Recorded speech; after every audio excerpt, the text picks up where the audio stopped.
নমস্কাৰ আপোনালোক সকলোকে পুনৰবাৰ স্বাগতম নাজমাই মজিদ বন্ধুসকল বলগতে চাওক আজি 9টা গুৰুত্বপূৰ্ণ খবৰ। প্ৰথমটো খবৰ, দুচকীয়া বাহন বা বাইক থকা সকলৰ বাবে জৰুৰী খবৰ। এতিয়াৰ পৰা দুচকীয়া বাহন বা বাইকৰ ক্ষেত্ৰত আহি গৈছে নতুন নিয়ম। এতিয়াৰ পৰা পুলিচে যধে মধে ফাইন কাটিব নোৱাৰিব বাইক আৰোহীসকলক। বাইকৰ কাগজ পত্ৰ নাথাকিলেও পুলিচে ফাইন কাটিব নোৱাৰিব। কেৱল মাত্ৰ হেলমেট নিপিন্ধিলেহে ফাইন কাটিব পাৰিব আৰক্ষীয়ে। এই সন্দৰ্ভত বৃহৎ ঘোষণা ৰাজ্য চৰকাৰৰ। এতিয়াৰ পৰা যাৱতীয় নথিপত্ৰ নাথাকিলেও ফাইন ভৰিব নালাগে বাইক আৰোহীয়ে। কেৱল মাত্ৰ হেলমেট নিপিন্ধিলেহে আৰক্ষীয়ে বাইক আৰোহীৰ পৰা ল'ব পাৰিব ফাইন। যাৱতীয় নথিপত্ৰ নাথাকিলে আৰক্ষীয়ে দিব জাননী। বাইকত ড্ৰিংক এণ্ড ড্ৰাইভত নাথাকে ফাইন, লোৱা হ'ব আইনী ব্যৱস্থা। এই বৃহৎ ঘোষণা মুখ্যমন্ত্ৰী ডক্টৰ হিমন্ত বিশ্ব শৰ্মাৰ। পৰৱৰ্তী খবৰ, ভাৰতত সংখ্যালঘুৰ ওপৰত বৃদ্ধি পাইছে অত্যাচাৰ। মুছলমানৰ ঘৰ আৰু উপাসনাস্থলীত চলোৱা হৈছে বুলডোজাৰ। ভাৰতৰ বিৰুদ্ধে এইবাৰ এই ভয়ংকৰ অভিযোগ উত্থাপন কৰিছে আমেৰিকা যুক্তৰাষ্ট্ৰই। ভাৰতত সংখ্যালঘুৰ ওপৰত বৃদ্ধি পাইছে অত্যাচাৰ। এই ভয়ংকৰ অভিযোগ উত্থাপন কৰি সৰব হৈ পৰিছে আমেৰিকা যুক্তৰাষ্ট্ৰ। মুছলমানৰ ঘৰ আৰু উপাসনাস্থলীত চলোৱা হৈছে বুলডোজাৰ।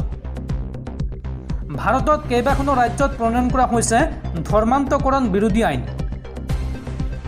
ভাৰতৰ মুছলমানৰ বিৰুদ্ধে প্ৰদান কৰা হৈছে ঘৃণামূলক ভাষণ। আমেৰিকাৰ বিদেশ মন্ত্ৰালয়ে প্ৰকাশ কৰা প্ৰতিবেদনত এই তথ্য প্ৰকাশ পাইছে। ভাৰতত সংখ্যালঘুৰ স্থিতি চিন্তাজনক বুলি মন্তব্য কৰিছে আমেৰিকাৰ বিদেশ মন্ত্ৰী এণ্টনি ব্লিংকেনে। পৰৱৰ্তী খবৰ, প্ৰথমবাৰলৈ ৰাজ্যত অনুষ্ঠিত হ'ব সাহিত্য সাহিত্য পৰিষদৰ সন্মিলন। বিধানসভা সচিবালয়ত সাহিত্য সাহিত্য পৰিষদৰ সন্মিলন অনুষ্ঠিত হ'ব। বিধানসভাৰ পুৰণি ভৱনত অনুষ্ঠিত হ'ব এই সন্মিলন।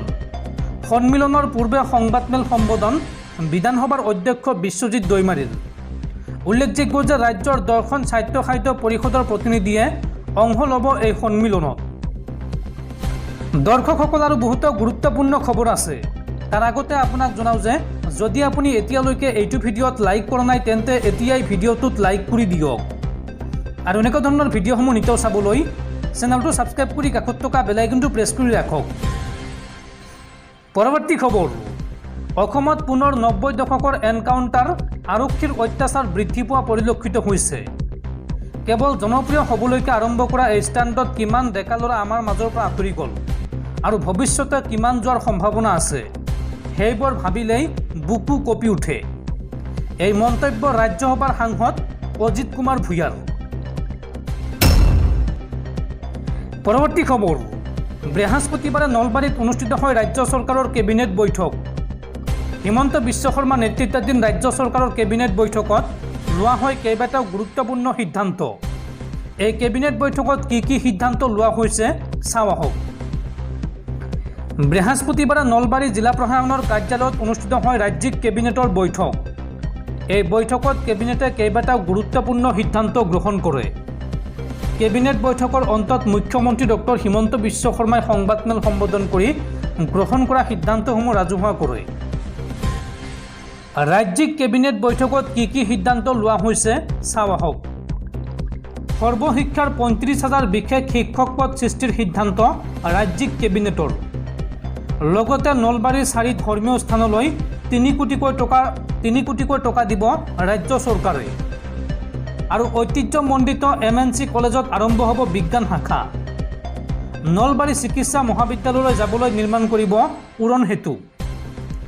আৰু এতিয়াৰ পৰা মটৰ চাইকেলত হেলমেট নিপিন্ধিলেহে ভৰিব লাগিব জৰিমনা, অন্যথা আন কোনো কাৰণত আপুনি ভৰিব নালাগে জৰিমনা।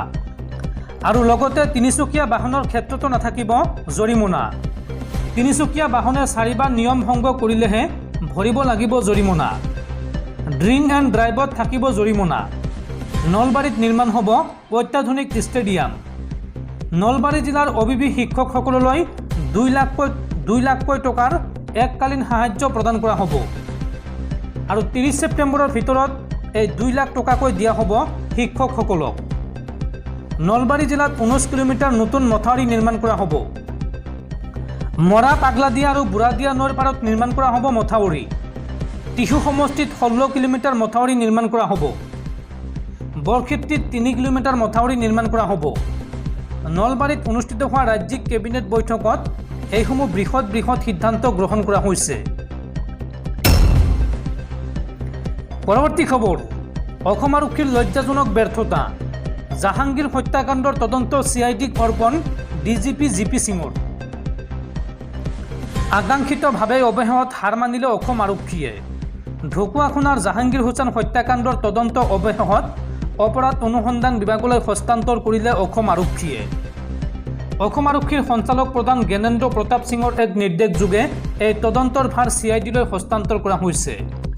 বৃহস্পতিবাৰে আৰক্ষী সঞ্চালক প্ৰধান GP সিঙৰ নিৰ্দেশ মতে অসম আৰক্ষীৰ মহাপৰিদৰ্শকৰ স্বাক্ষৰিত এক নিৰ্দেশনাৰ ভিত্তিত ঢকুৱাখানা থানাত ভাৰতীয় দণ্ডবিধি আইনৰ কেইবাটাও ধাৰাত পঞ্জীয়নভুক্ত গোচৰ নম্বৰ 348/2024 গোচৰৰ তদন্ত অপৰাধ অনুসন্ধান বিভাগক অৰ্পণ কৰিছে। উক্ত গোচৰ দুটাৰ তদন্ত কৰিব CIDয়ে। অসম আৰক্ষীৰ লজ্জাজনক ব্যৰ্থতা আৰু পৈশাচিক হত্যাকাণ্ড সন্দৰ্ভত সামান্য ক্লু এটা উলিয়াবলৈ সক্ষম নোহোৱা নিষ্কৰ্মা ভূমিকাৰ পাছত এইবাৰ CIDয়ে কি সফলতা প্ৰদৰ্শন কৰে সেয়া লক্ষণীয় হ'ব। স্মৰ্তব্য যে CIDৰ IGP সংযুক্তা পৰাশৰে হত্যাকাণ্ডৰ প্ৰথম অৱস্থাৰ পৰাই সক্ৰিয়ভাৱে সূক্ষ্ম পৰ্যবেক্ষণ কৰি আছে।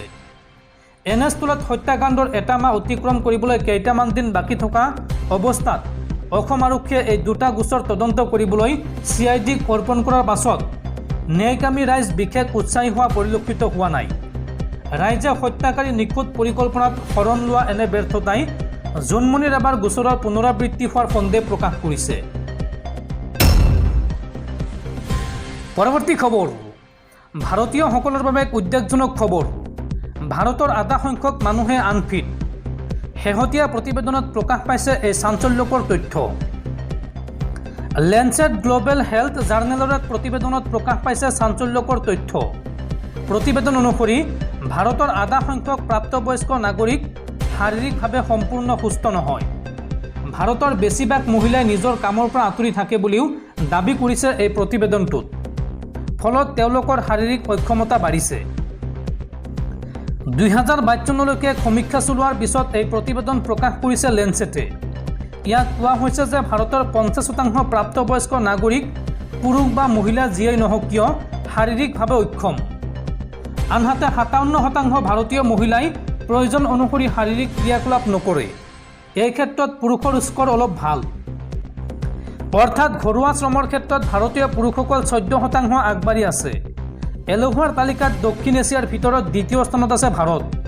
আৰু এই সন্দৰ্ভত বিশ্ব স্বাস্থ্য সংস্থাৰ আন্তঃৰাষ্ট্ৰীয় স্বাস্থ্য বিশেষজ্ঞসকলক একমত। কেৱল ভাৰতেই নহয়, সমগ্ৰ বিশ্বই যন্ত্ৰ নিয়ন্ত্ৰিত নগৰীয় সভ্যতাৰ বলি। বিশ্বৰ 1/3 প্ৰাপ্তবয়স্ক ব্যক্তিয়ে পৰ্যাপ্ত শাৰীৰিক কাৰ্যকলাপত লিপ্ত নহয়। আধুনিক বিজ্ঞানে কয় যে এসপ্তাহত কমেও 150 মিনিট মধ্যমীয়া ব্যায়ামৰ দ্বাৰা শৰীৰ সুস্থ হৈ থাকে। আনহাতে সপ্তাহত কমেও 75 মিনিট জোৰদাৰ শাৰীৰিক পৰিশ্ৰম কৰাটো অতি প্ৰয়োজনীয়।